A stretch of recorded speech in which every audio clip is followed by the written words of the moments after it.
Combien faut-il pour un potager? Quelques semences, un peu de terre, de l'eau, du travail et de la patience. Mais 500 millions de francs CFA, une somme qui, dans un pays où l'agriculture peine encore à s'imposer comme moteur de développement, sonne comme une gifle. Un potager, dit-on, nourri, celui de l'ex-première dame, lui, a affamé la conscience collective.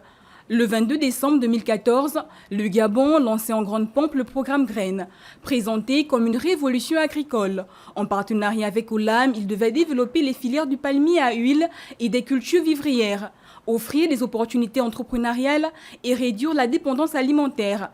Mais 11 ans plus tard, le constat est amer. Peu de pistes rurales, faible organisation des coopératives, manque d'infrastructures sociales, exode rural massif.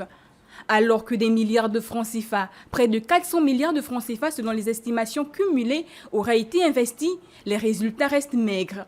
Des terres sont restées en friche, des jeunes sont partis et des rêves se sont éteints.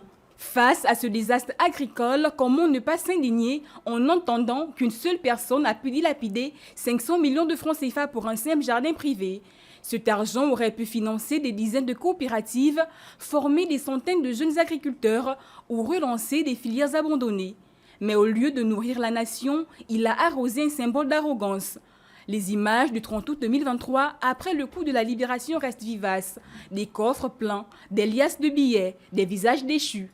Aujourd'hui, la justice gabonaise a l'occasion de prouver qu'elle n'est plus au service des puissants. Ce procès doit être un test moral, celui de la transparence, de la vérité et de la fin de l'impunité. Les Gabonais n'attendent ni la vengeance ni le spectacle. Ils veulent une justice droite, équitable et courageuse.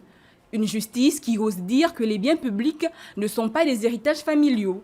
Une justice qui redonne foi en l'État et montre que désormais, nul n'est au-dessus de la loi. Le peuple gabonais veut croire qu'une ère nouvelle s'ouvre, que la terre, symbole de vie et de renaissance, cesserait d'être le terrain de jeu des puissants, que les milliards engloutis dans des projets mornés comme Graines ne se répètent plus, et que plus jamais un potager, aussi fleuri soit-il, ne deviendra le miroir d'une gouvernance en décomposition.